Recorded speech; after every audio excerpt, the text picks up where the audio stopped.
tanah Jawa, gema gamelan bukan sekadar irama nada, namun bahasa jiwa yang lahir dari kedalaman rasa.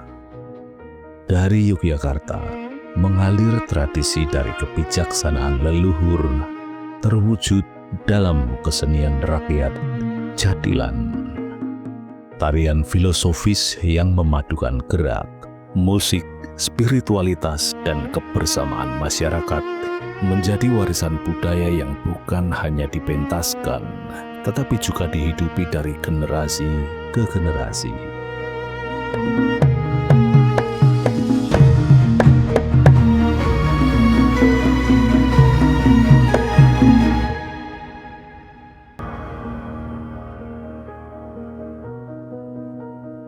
Yogyakarta dibangun dari peradaban yang syarat filosofi dan tradisi budaya. Keraton Yogyakarta menjadi pusat yang menuntun arah kehidupan tradisi dan kebudayaan.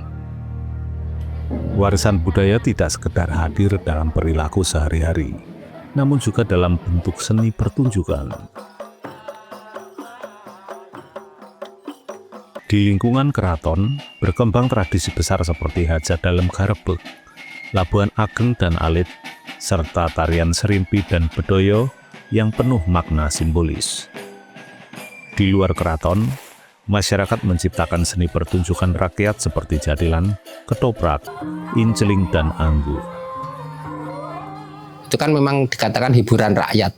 Memang mungkin tahun-tahun segitu zaman penjajah yang namanya hiburan itu kan nggak ada, itu hiburan. Nah, terus terciptalah hiburan rakyat, mungkin rakyat kecil wong desa gampang pengen weruh kae nek prajurit keraton kae do nunggang jaran api-api terus do bikin seperti itu ngono lho, mungkin seperti itu. Kesenian jadilan bukan hanya lahir sebagai hiburan, tetapi juga sebagai upacara dan ritual penghormatan kepada leluhur. Seperti halnya pada berbagai kesenian kerakyatan, jadilan tidak pernah diketahui siapa penciptanya. Keberadaannya lebih didasari oleh keinginan untuk memenuhi kebutuhan rohani dan hiburan dalam kehidupan sosial masyarakat. Ini unik juga nih Pak, jadi karena memang concern saya sebelumnya di tari klasik gaya Yogyakarta, memang tari yang berkembang di lingkup kerajaan begitu ya, kesultanan kerajaan dengan teknik tertentu, ada pakemnya, kemudian tempat jogetnya itu di pendopo, kemudian sangat bertolak belakang dengan jadilan ya, yang kita kenal biasanya dikenal dengan seni kerakyatan yang tidak ada pakem gerakan seperti klasik. Nah, kan anak kedokteran kan terkenal dengan sibuknya Pak ya. Saya dulu tahu ada jadilan, pernah nonton juga zaman anak-anak. Tapi ketika sudah remaja dan dewasa, saya sudah sangat jauh dari dunia jadilan itu. Nah, karena kemudian saya penasaran dengan seni kerakyatan ini, waktu itu saya nonton pertamanya. Nonton pertama itu impresi saya pun tidak seperti yang saya bayangkan ya, karena biasanya gradingnya adalah di seni tari klasik gaya Yogyakarta, kemudian ternyata ada nih seni kerakyatan yang seperti ini. Saya waktu itu juga sempat berpikir tentang jadilan ini seni yang gimana sih sebenarnya, apakah sama dengan stigma yang berkembang di masyarakat begitu. Nah, dari situ kemudian saya ingat sekali waktu itu pertama kali saya jadil itu 22 Mei 2022. Nah, itu karena banjelan atau penari banjelan. Jadi teman saya waktu itu tidak bisa, kemudian Kudo Praniso, grup yang waktu itu pertama kali saya ikut jadil itu kekurangan penari, dan akhirnya saya ditembusi sama koordinator babak 2 namanya Mas Eka Praneshadi untuk ikut membantu jogetan di sana.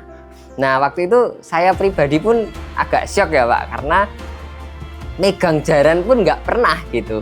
Nah, tapi diberikan kepercayaan yang sungguh luar biasa, akhirnya saya mau mencoba. Tetapi waktu itu briefnya adalah saya cuma ikut koreografinya saja.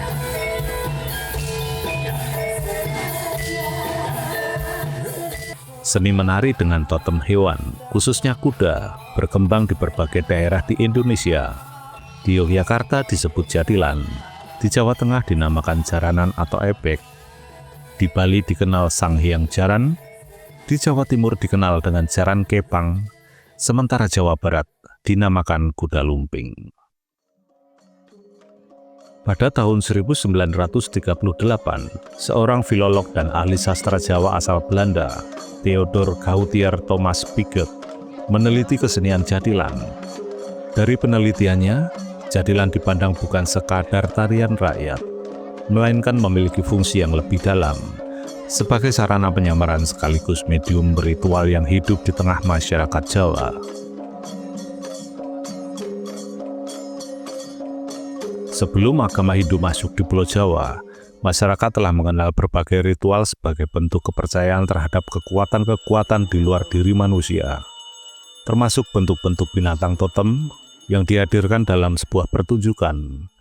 Jadilan yang menggunakan kuda yang terbuat dari anyaman bambu sebagai media utama diyakini menghadirkan totem berupa jaran.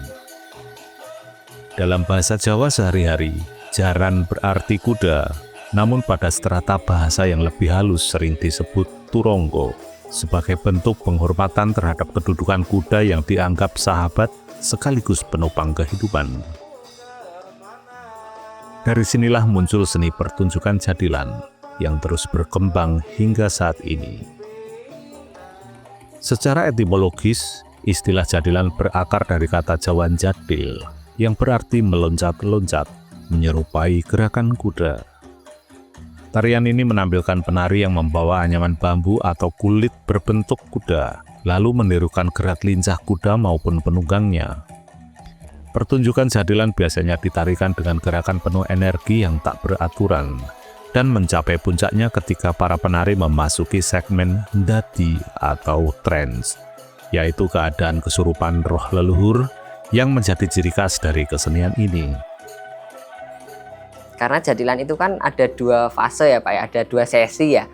Sesi koreografi, kemudian sesi ndadi-ndadi. Nah, ndadi-ndadinya ini kan saya masih belum bisa membayangkan nih, ndadi itu saya mau ngapain ini. Nah, waktu itu saya approve-nya, saya ACC-nya cuma di sesi 1 aja, tetapi karena briefingnya kurang kuat, semua penari sudah di brief untuk jangan nubruk saya, tetapi barongan waktu itu yang tidak ikut briefing, entah sengaja atau tidak, nubruk.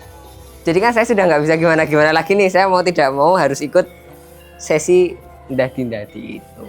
Dulu awal saya masuk di dunia jadilan itu jujur saja saya tidak izin ke keluarga, karena saya tahu bahwa pasti itu akan ditolak mentah-mentah. Karena memang di keluarga saya stigma itu masih sangat kuat, stigma tentang jadilan dengan berbagai macam hal yang kurang disenangi di masyarakat itu masih kuat sekali.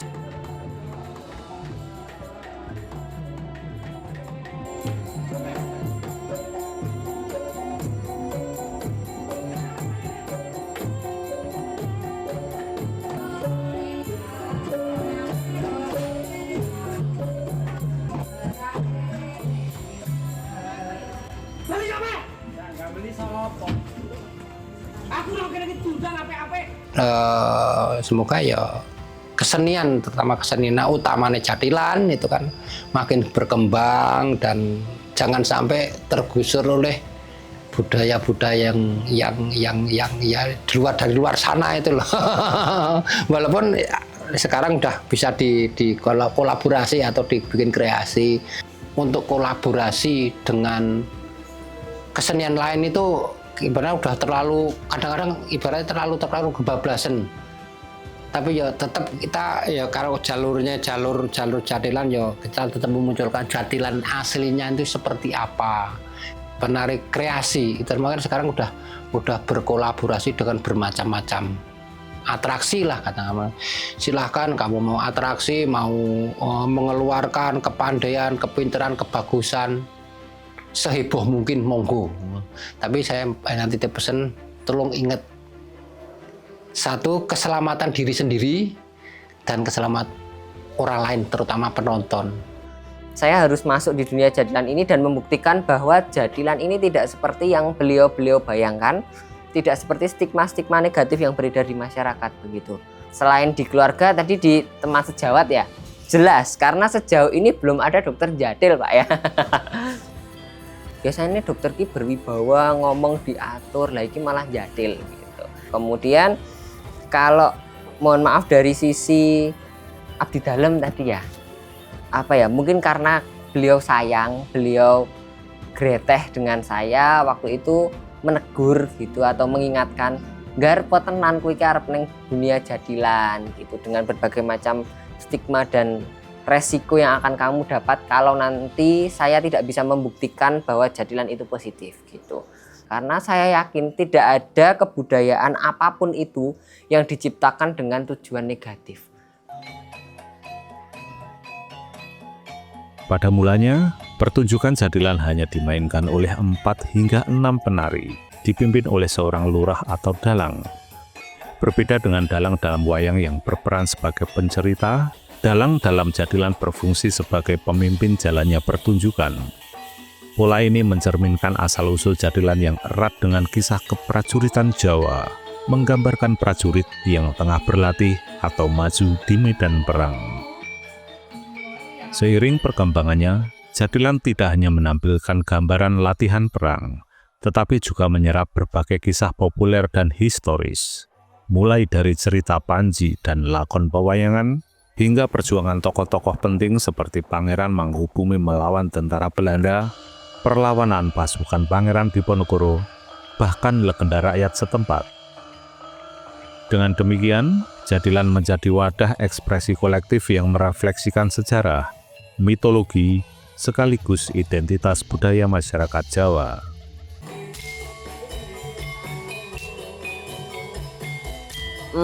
Mungkin kalau saya bisa ngelihatnya dari asal-usulnya dulu ya Pak ya. Jadi memang jadilan itu kan kalau yang saya baca, saya tahu itu memang dari zaman dulu, zaman sebelum Hindu-Buddha, bahkan kemudian Hindu-Buddha, kemudian masuk di era Islam sampai sekarang begitu.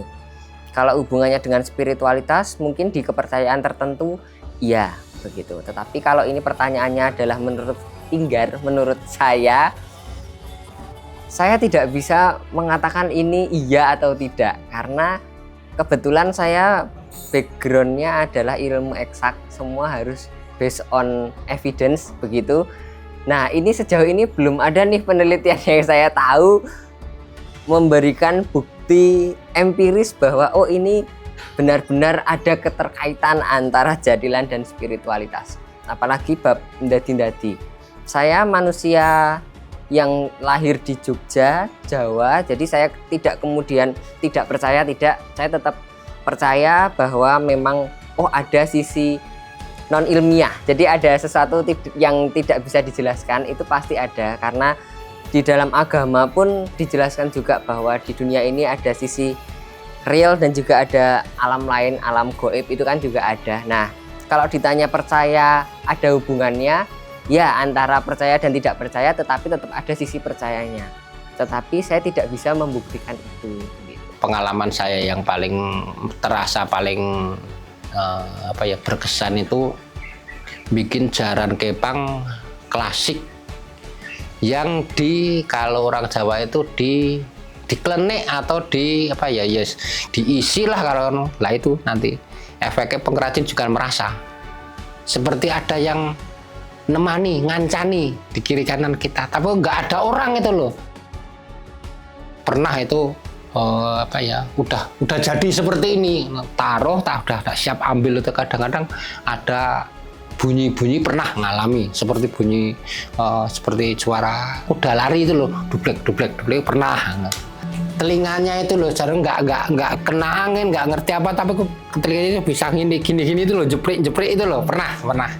Hal-hal seperti itu memang susah diceritakan ya. Seperti itu, nggak bisa dibuktikan. Di Yogyakarta, awalnya jadilan dipertunjukkan layaknya mengamen. Dari desa ke desa tergantung siapa yang ingin menangkapnya. Iringan sederhana terdiri dari kendang, bendi, kecer, dan angklung berpadu dalam nada monoton. Pementasannya pun terdiri dari penari yang memperagakan gerak keprajuritan menunggang kuda, 2 badutan, yakni pendul dan tembem, yang bertugas sebagai abdi sekaligus penasehat prajurit, serta barongan sebagai simbol totem hewan. Dikisahkan para prajurit yang melakukan peperangan merasa kewalahan, sehingga meminta bantuan roh leluhur untuk memenangkan peperangan. Begitulah penuturan dari video dokumentasi pementasan jadilan di Bantul pada era kolonial Belanda. Totem kuda dalam jadilan sejak lama dipercayai memiliki kekuatan untuk mengusir roh jahat sekaligus melindungi desa dari mara bahaya. Kehadiran roh dalam pertunjukan bukanlah sekedar hiasan, melainkan bagian penting dari ritual yang menyertainya. Namun seiring perubahan zaman, masyarakat kini lebih memandang hadirnya roh sebagai bagian dari atraksi pertunjukan. Meski begitu, jejak kepercayaan lama yang berakar pada tradisi animisme tetap melekat dan dipertahankan, menjadikan jadilan bukan hanya sekedar hiburan rakyat, tetapi juga warisan spiritual yang hidup di tengah masyarakat. Dalam perkembangannya, jadilan dikategorikan dalam 4 macam: jadilan klasik, jadilan kreasi, jadilan festival, dan jadilan sebagai entertain. Nanti jadilan yang model klasik sama kreasi itu beda jauh gambar-gambarannya. Kalau yang klasik itu memang cenderung gambar itu wagu gitu loh. Kadang-kadang, tapi memang seperti itu. Kadang-kadang sikile barangkali hanya simpel-simpel itu loh. Tapi malah sulit bikin simpel itu. Tapi kalau kreasi itu rata-rata memang rata-rata warnanya minta yang ngejreng-ngejreng, warna meriah-meriah itu loh. Rata-rata gambarnya ya gambar modern itu loh. Terbentuknya juga beda mas, klasik sama kreasi. Kalau klasik itu biasanya lebih kaku, lebih berat. Tuh. Kalau kreasi kan enteng. Terus dari segi tarian juga beda. Kalau klasik itu memang monoton, katakanlah monoton atau itu gitu. Tapi kan punya ciri khas pokok, harus bisa pacak jogot dan kiprah. Tapi kalau kreasi itu kan bisa, apalagi zaman sekarang bisa dimasuki musik apapun, lagu apapun itu bisa, sampai lagu dangdut, rock, lagu rock masuk semua, lagu pop mau masuk semua. Itu kalau kreasi. Tapi kalau klasik enggak. Terus kostumnya juga beda mas. Tapi kalau kostum yang klasik itu kan pakai kepala sini, terus pakai kuluk, namanya kuluk itu loh, pakai lancur itu loh, itu klasik gitu loh.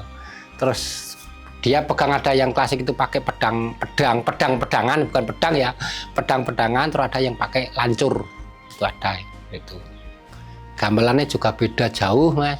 Yang kalau klasik Mataram yang utama itu kendang, bende, kecer, sama angklung. Nggak ada yang namanya kendang jaipong, drum itu nggak ada, nggak masuk itu.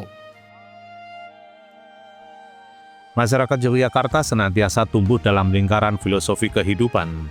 Begitu pula jadilan yang hadir bukan sekadar tontonan hiburan, melainkan seni penuh makna dan simbol. Bentakan kaki para penari yang menapak bumi menjadi pengingat akan asal-usul manusia. Dari tanah ia datang, dan pada tanah pula ia akan kembali. Ayunan kuda kepang dari anyaman bambu merefleksikan semangat dan daya juang yang tak pernah padam. Kesederhanaan wujudnya justru melambangkan tekad manusia untuk terus melampaui keterbatasan. Dan ketika penari memasuki keadaan trance, kerasukan roh leluhur, pertunjukan jadilan menghadirkan pesan yang lebih dalam, bahwa kehidupan manusia tidak hanya tersusun dari yang kasat mata, tetapi juga menyatu dengan alam gaib, sehingga kekuatan yang menjaga keseimbangan antara manusia, semesta, dan Sang Pencipta.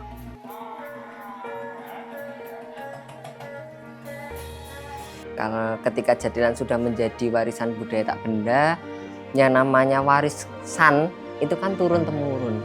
Jadi harus ada sesuatu yang membuat jadilan ini akan diteruskan, yang menjamin jadilan ini akan diteruskan sampai generasi entah kapan itu. Karena apa? Karena sudah dinobatkan sebagai warisan. Entah dinas, entah daerah, entah negara itu punya komitmen untuk jadilan ini bisa terus-menerus lestari. Kemudian karena ini warisan, yang namanya warisan itu kan tidak hanya disimpan, tetapi juga harus dikenalkan biar nggak hilang. Selain dari filosofis gerakan pada kesenian jadilan, pertunjukan ini juga memiliki berbagai makna yang terkandung di dalamnya. Kesenian yang hidup dalam komunitas, Jadilan adalah kesenian rakyat yang tumbuh dan berkembang di masyarakat pedesaan. Tidak statis, tetapi selalu hidup dan beradaptasi. Kekayaan nilai sosial dan moral. Pertunjukan jadilan mengandung nilai-nilai seperti kebersamaan, spiritualitas, ketangguhan, dan keberanian yang diajarkan kepada masyarakat, terutama generasi muda. Ekspresi budaya dan tradisi. Sebagai bentuk seni tradisional, jadilan merupakan ekspresi budaya yang menggabungkan gerakan tari, musik gamelan, dan cerita yang mencerminkan sejarah dan nilai masyarakatnya. Syarat dengan warisan sejarah. Jadilan memiliki sejarah panjang dan berkaitan dengan seni kerakyatan Mataram kuno, menunjukkan kedalaman dan keberlanjutan budaya yang kuat di wilayah Jawa. Mengandung elemen spiritual dan mistis. Penari yang mengepit kuda anyaman bambu dan gerakan-gerakannya yang energik dianggap mampu menghadirkan kekuatan spiritual. Bahkan beberapa penari mengalami trans atau kesurupan yang memukau. Unsur-unsur budaya unik. Kesenian ini memiliki elemen khas seperti kostum penari, kuda kepang dari bambu, dan iringan gamelan yang menjadi ciri khas dan identitas budaya daerah. Sarana pemersatu masyarakat. Pertunjukan jadilan seringkali menjadi sarana yang menyatukan masyarakat, memupuk kebersamaan, dan menjadi bagian dari upaya pelestarian kekayaan budaya bangsa. Berbagai nilai yang muncul dari pertunjukan jadilan ini menjadikannya sebagai salah satu warisan budaya tak benda Indonesia dari Yogyakarta.